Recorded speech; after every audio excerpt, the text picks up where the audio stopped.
Good evening everyone. मैं विगडवाल sir और आपका मेरे ऑफिशियल चैनल में स्वागत अभिवादन।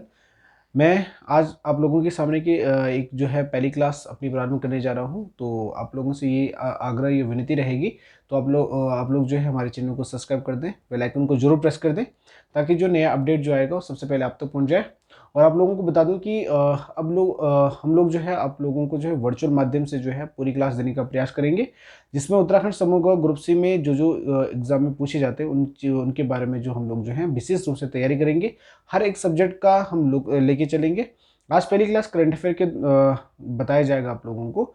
तो मैं आपको बता दूं, थोड़ा उत्तराखंड ग्रुप सी का हल्का सा एक मिनट में पैटर्न बता देता हूँ। पैटर्न ये रहता है कि इसमें जो है आप लोगों के पास उत्तराखंड ग्रुप सी में जो है आप लोगों के पास जो है आपका हिंदी 20 नंबर का रहेगा। हिंदी जो है 20 नंबर का है, और प्लस इसके साथ आपका उत्तराखंड जो जाएगा ये 40 नंबर का हो जाएगा। प्लस आपके पास जीएस जो जाएगा वो आपका कितने नंबर का हो जाएगा, 40 नंबर का हो जाएगा। अब इस 20 हिंदी में जो है आपका लिटरेचर आता है, व्याकरण आता है, पत्रकारिता आता है, और कुछ टॉपिक इसमें जैसे कि आपका रस और छंद इसमें स्किप कर दिया गया है। ये पैटर्न आपका उत्तराखंड एसआई का भी है, यही पैटर्न आपका उत्तराखंड अन्य जो जितने पुलिस का एग्जाम, फॉरेस्ट का एग्जाम, ये सबका पैटर्न यही हो जाएगा। ठीक है, उत्तराखंड आपको पर्टिकुलर नहीं बोल सकता मैं कि किस बुक से आएगा, लेकिन आप जो है तरह तरह की बुक जो मार्केट में उपलब्ध होता है, जैसे अजय राउत हो जाएगा, बलोदी हो जाएगा, बिनसर ईयर बुक जो भी है, वैश्यवाणी है, तो आप इनको जो है तैयार कर सकते हैं। ठीक है, बाकी आपका बच्चा जीएस में आपका कुछ भी फिक्स नहीं होता है, क्योंकि बिकॉज जीएस इज वाइड। लेकिन इसमें जो करंट इवेंट्स हुए हैं तो उनके बारे में जो है आप लोग जो है देख करके आप अपने जीएस को तैयार कर सकते हैं। एक छोटा सा एग्जांपल, जैसे कि धौलावीरा को जैसे 40वां जो है वो वर्ल्ड हेरिटेज में यानी कि विश्व विरासत में शामिल किया गया है। तो समझ जाना कि सिंधु घाटी सभ्यता से क्वेश्चन तैयार होगा, पक्का पेपर में आएगा। तो आप इस तरीके से जो है आप अपने क्वेश्चन को, अपने जीएस को जो अपना मजबूत बना सकते हैं। बाकी हम लोग भी आप लोगों के साथ हैं। जैसे आप लोग तैयारी कर रहे हो तो हम लोग जो आपकी तैयारी में थोड़ा बहुत योगदान हमारा भी रहेगा। ठीक है, तो मैं फाइनली जो है मैं आप लोगों को बता दूं कि आज की क्लास जो है वो करंट अफेयर्स यानी कि आपका इस मार्च महीने में क्या क्या करंट अफेयर्स हुए उनके बारे में हम लोग बात करेंगे। ठीक है, तो पहली बात मैं आपको एक चीज़ और भी बता दूं कि जो जो हमारे साथ टेलीग्राम पे ऐड नहीं हुआ अभी तक, वो अपने टेलीग्राम पे जो है स्टडी विद विवेक सर के नाम से सर्च कर लेना, आपको टेलीग्राम मिल जाएगा। आप लोग कृपया करके उसको ज्वाइन हो जाइएगा। और 8:30 बजे जो है उस वाले चैनल पे जो है डेली प्रतियोगिता कराई जाती है। कुछ प्रतियोगिता होती है, इसका आशय भी हो जाएगा, आपका मूल्यांकन करना है। आप लोग बेहतर से बेहतर कितनी तैयारी कर चुके हैं, आपको कितना आता है, कितने आपको याद आते हैं, कितना नहीं है आपको याद, तो वो आप वहाँ से अपना कैरी कर सकते हो। ठीक है, बाकी फाइनली आपका वेग डोभाल सर ऑफिशियल आप यूट्यूब पे सर्च कर लेना, आपको वहाँ पे चैनल मिल जाएगा। आप सब्सक्राइब कर देना ताकि हमारी कोई भी वीडियो जो है आप लोगों से जो है वो मिस ना हो। ठीक है, तो पहला क्वेश्चन आप लोग अपनी कॉपी किताब को हाथ में रखें। पहला क्वेश्चन क्या हो जाएगा, पहला क्वेश्चन हो जाएगा 20 मार्च, यानी कि 20 मार्च को कौन सा दिवस मनाया जाता है। 20 मार्च को जो है 2 दिवस मनाए जाते हैं। एक हो जाएगा आपका विश्व खुशहाली दिवस मनाया जाएगा। इंपॉर्टेंट पॉइंट है ये वाला भी। ये इसलिए इंपॉर्टेंट है क्योंकि अभी हाल ही में एक इंडेक्स जारी हुआ है। दूसरा 20 मार्च को जो है विश्व गोरैया दिवस। ठीक है, कौन सा मनाया जाएगा, विश्व गोरैया दिवस मनाया जाता है, यानी कि वर्ल्ड स्पैरो डे ये मनाया जाता है।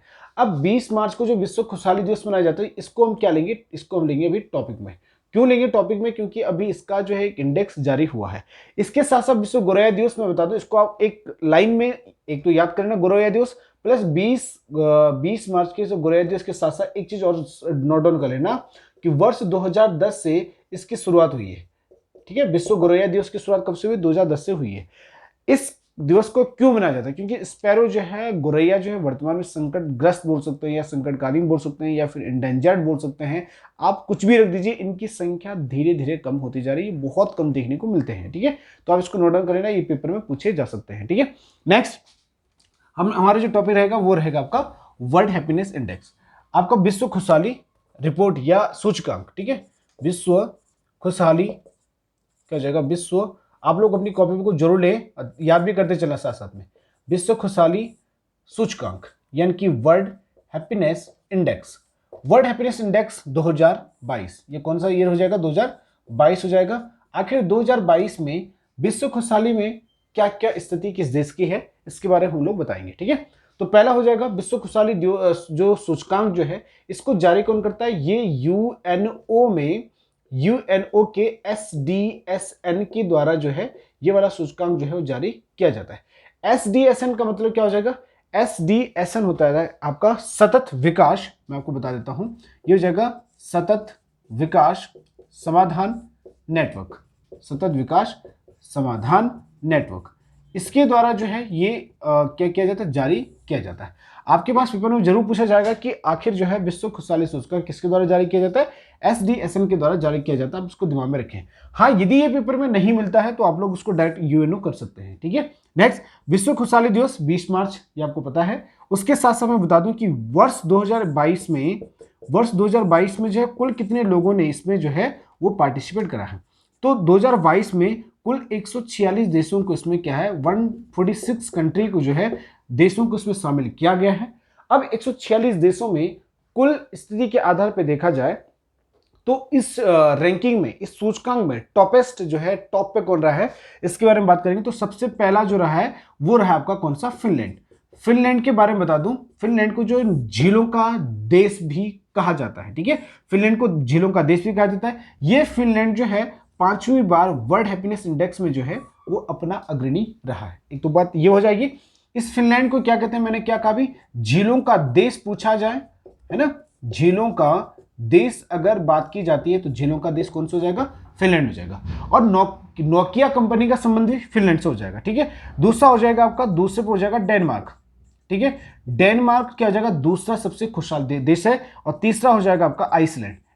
इन तीनों को जो है आप लोग क्या करो, इन तीनों को जो है अपनी कॉपी पे आप लोग नोट डाउन कर सकते हैं। नोट डाउन कर सकते ही नहीं, अभी तो आप नोट डाउन कर ही लीजिएगा, क्योंकि ये पेपर में जरूर पूछा जाएगा कि सबसे अधिक जो खुशहाल देश कौन सा है, दूसरे पे कौन से, तीसरे पे कौन सा। कभी कभार इसका क्रम भी आपसे पूछ सकता है, ठीक है। ये तो बात हो गई सबसे अधिक खुशहाल की।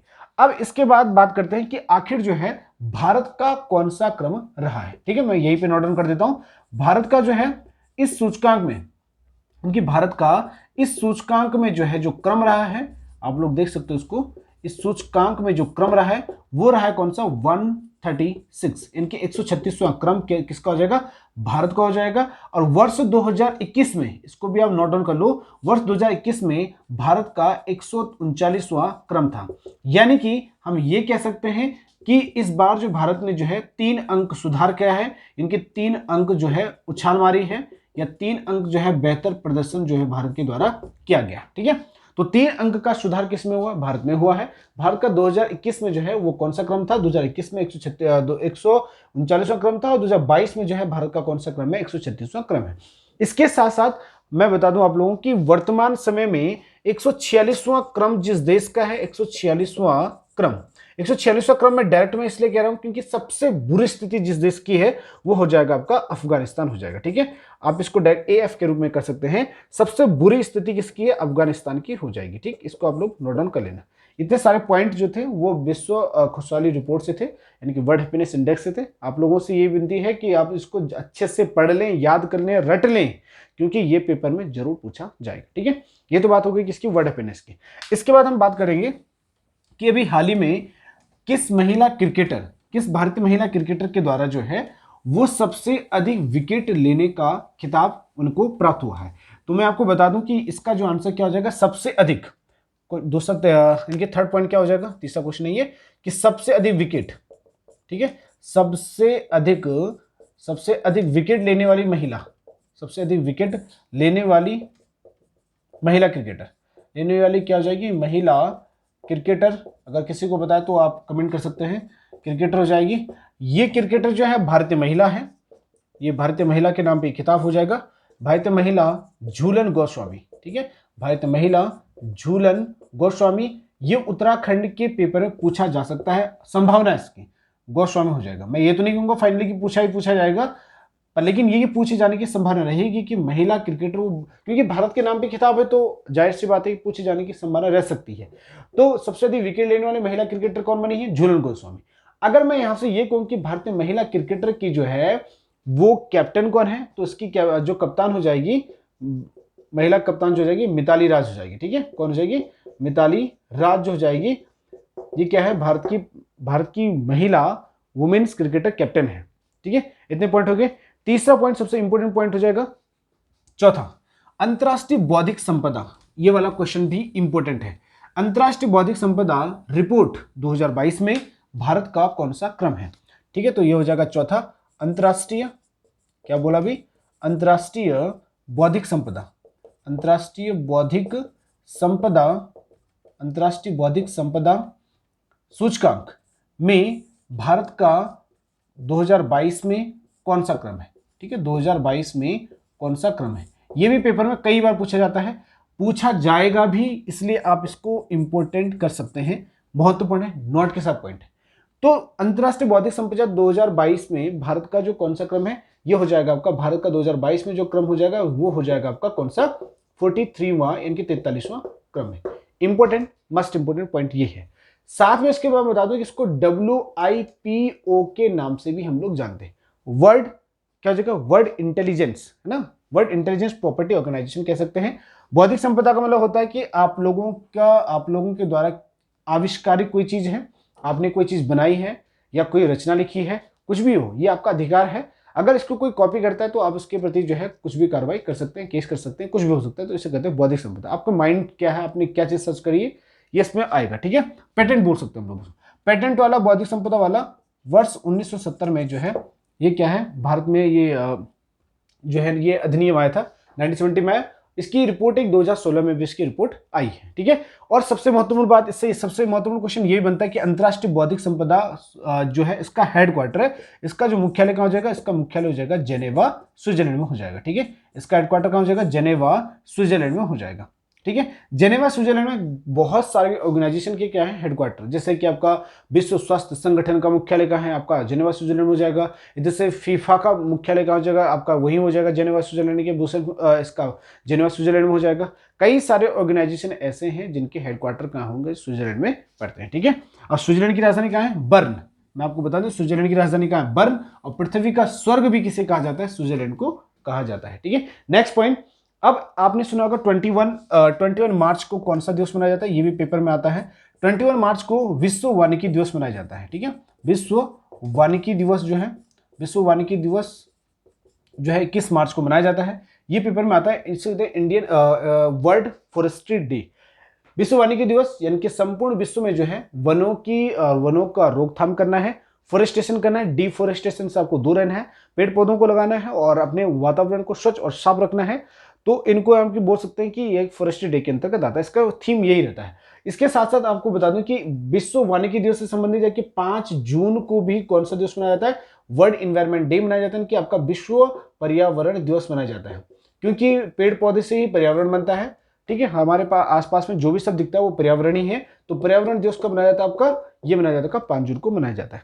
इसके साथ साथ मैं बता दूं आप लोगों को कि 15 मार्च को भी एक डे मनाया जाता है। 15 मार्च को जो मनाया जाने वाला जो डे है, इसका नाम हो जाएगा आपका विश्व उपभोक्ता दिवस, यानी कि विश्व उपभोक्ता का मतलब हो जाएगा वर्ल्ड कंज्यूमर्स डे, विश्व उपभोक्ता दिवस। आप कंज्यूमर से, आप उपभोक्ता से क्या समझते हैं, किसी भी वस्तु का, किसी भी चीज का उपभोग करने वाले को हम क्या कहते हैं, उपभोक्ता कहते हैं। अब इसमें अगर एनवायरनमेंट के हिसाब से चलें तो एनवायरनमेंट में तो कंज्यूमर्स होता है, प्राइमरी एंड सेकेंडरी और टर्सरी होता है।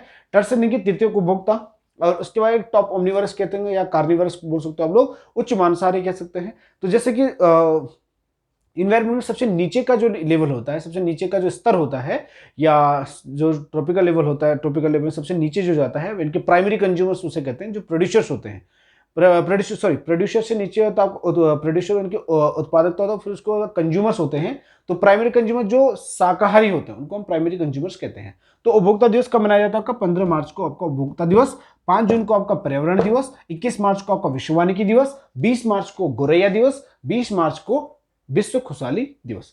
एक और बच रहा है, 16 मार्च को कौन सा दिवस मनाया जाता है, 16 मार्च को मनाया जाता है इनके आपका टीकाकरण दिवस, राष्ट्रीय टीकाकरण दिवस। अब अभी हाल ही में एक इंडेक्स भी और भी जारी हुआ है कि भारत में मिशन इंद्रधनुष के तहत, है ना, मिशन इंद्रधनुष, कई बार पेपर में मैंने ये देखा, एसएससी के एग्जाम में मैंने देखा है कि कई बार सिर्फ इतना ही पूछा गया था कि मिशन इंद्रधनुष का संबंध किससे, बस इतना ही पूछा गया था, इससे ज्यादा नहीं पूछा गया था। तो जैसे मिशन इंद्रधनुष का संबंध किसी खेती से पूछ लिया, किसी खेल से पूछ लिया, किसी व्यापार से पूछ लिया, तो आपको बस इतना दिमाग में रखना है कि मिशन इंद्रधनुष का संबंध किस हो जाएगा, टीकाकरण से। तो अभी हाल ही में भारत में एक इंडेक्स जारी हुआ है कि सबसे अधिक मिशन इंद्रधनुष के तहत सबसे अधिक टीकाकरण करने वाला राज्य कौन सा बना है, ओडिशा। मैं आपको बता दूं आप इसको ऐसे याद कर लें कि मिशन इंद्रधनुष के तहत सबसे अधिक टीकाकरण करने वाला राज्य कौन सा है? ओडिशा बना है। ठीक है, ओडिशा बना है। इसको रखना दिमाग में, ये बहुत ही ज्यादा इंपॉर्टेंट क्वेश्चन है। ठीक है, और कलिंग का युद्ध कहाँ हुआ है? कलिंग का संबंध भी ओडिशा हो जाएगा, झारखंड हो जाएगा आपका, सॉरी आपका ओडिशा की राजधानी भुवनेश्वर हो जाएगा, और प्लस इसके साथ साथ कोणार्क का सूर्य मंदिर भी कहाँ हो जाएगा? ओडिशा में हो जाएगा। कोणार्क का सूर्य मंदिर कहाँ है? ओडिशा में। इंपॉर्टेंट पॉइंट है।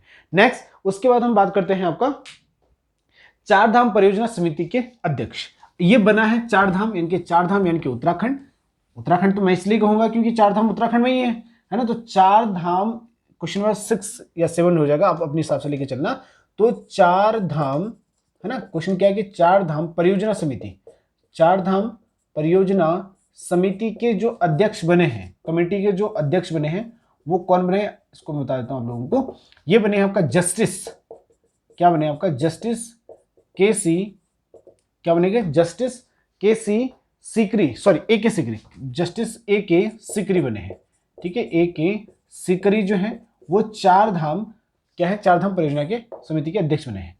ऑल वेदर रोड का संबंध भी चार धाम से हो जाएगा। साथ में इसके साथ साथ मैं बता दूं आपको, जैसे कि गंगोत्री हो जाएगा, गंगोत्री पड़ेगा उत्तरकाशी में है। इधर से आपका यमुनोत्री भी हो जाएगा, ये भी उत्तरकाशी में है। प्लस इसके साथ आपका बद्रीनाथ हो जाएगा, बद्रीनाथ इनकी कहाँ हो जाएगा? चमोली में हो जाएगा। और इसके बाद आपका केदारनाथ का संबंध किससे हो जाएगा? रुद्रप्रयाग से हो जाएगा। ये चार धाम ऐसे हैं, ठीक है, जो कि उत्तराखंड में है। और यही उत्तराखंड में पर्यटन का जो हो जाएगा, टूरिज्म का जो है वो सबसे बड़ा केंद्र बिंदु भी हो जाएगा। ठीक है, तो ये सब क्वेश्चन जो है इंपॉर्टेंट थे, और आप लोगों से मैं यही आशा रखता हूं कि आप लोग जो इनको अच्छे से पढ़ लेंगे, रट लेंगे, याद कर लेंगे। इसके बाद हम लोग जो उत्तराखंड या कोई भी अगर हम लोग टॉपिक शुरू करते हैं, जीएस में करते हैं या हिंदी में करते हैं, किसी का भी करेंगे, आप लोग टॉपिक को अच्छे से देखें। और आई होप कि आपसे बेहतर तरीके से जो है याद भी कर लेंगे, अपनी कॉपी में नोट डाउन भी कर लेंगे। और आपसे यही विनती ये रहेगी, आग्रह दोबारा रहेगा कि आप लोग जो चैनल की लिंक को सबके साथ शेयर जरूर करें, चैनल को सब्सक्राइब कर दें, और आपका प्लस आपका बेल आइकन को जरूर प्रेस कर दें। टेलीग्राम पे सब लोग जरूर से ऐड हो जाना। ठीक है, thank you so much for watching.